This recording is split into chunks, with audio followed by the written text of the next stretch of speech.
ಕೇಶ ಮುಂಡನದ ಹರಕೆ ಕಟ್ಕೊಳ್ಳಿ, ಇಷ್ಟಾರ್ಥ ಸಿದ್ಧಿಸುತ್ತೆ ಅಂತ ಹೇಳಿದ ತಕ್ಷಣ ನೆನಪಾಗೋದು ತಿರುಪತಿ ವೆಂಕಟೇಶ್ವರ. ನೋಡಿ, ತಿರುಪತಿ ವೆಂಕಟೇಶ್ವರನ ಸ್ವಾಮಿಯ ಮೂರ್ತಿ ಸ್ವಯಂಭೂ ಹಾಗೂ ಸ್ವಾಮಿಗೆ ಇರುವುದು ನಿಜವಾದ ಕೂದಲು.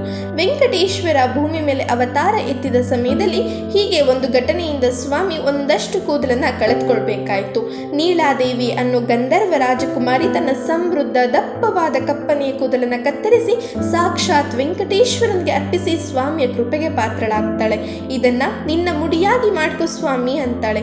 ಈಕೆಯ ಭಕ್ತಿಯ ಮೆಚ್ಚಿ ವೆಂಕಟೇಶ್ವರ ಅದನ್ನು ಸ್ವೀಕರಿಸಿ ಆಗ ಒಂದು ಮಾತನ್ನ ಹೇಳ್ತಾನೆ, ಯಾವ ಭಕ್ತರು ನನ್ನಲ್ಲಿಗೆ ಬಂದು ಕೇಶಮುಂಡನ ಮಾಡಿ ಅದನ್ನು ನನ್ನ ಚರಣಗಳಿಗೆ ಅರ್ಪಿಸ್ತಾರೋ ಅವರ ಸಕಲ ಇಷ್ಟಾರ್ಥಗಳನ್ನು ನಾನು ಪೂರೈಸ್ತೀನಿ ಅಂತ.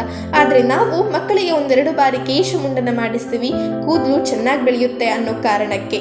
ಇದಕ್ಕೆ ವಯಸ್ಸಿನ ಮಿತಿ ಇಲ್ಲ ಹಾಗೂ ಗಂಡು ಹೆಣ್ಣು ಎಂಬ ಭೇದ ಕೂಡ ಇಲ್ಲ. ನಿಮ್ಮ ಯಾವುದೇ ಆಸೆ ಆಕಾಂಕ್ಷೆಗಳು ಈಡೇರಬೇಕು ಅಂತಿದ್ರೆ ಹರಕೆಗೂ ಮುನ್ನ ಅಥವಾ ಹರಕೆ ಫಲಿಸಿದ ನಂತರ ವೆಂಕಟೇಶ್ವರ ಸ್ವಾಮಿಗೆ ಮುಡಿಕೊಡಬಹುದು. ಈ ರೀತಿ ವಿಶೇಷ ವಿಷಯಗಳನ್ನು ನಾನು ನಿಮಗೆ ತಿಳಿಸ್ಬೇಕಾ?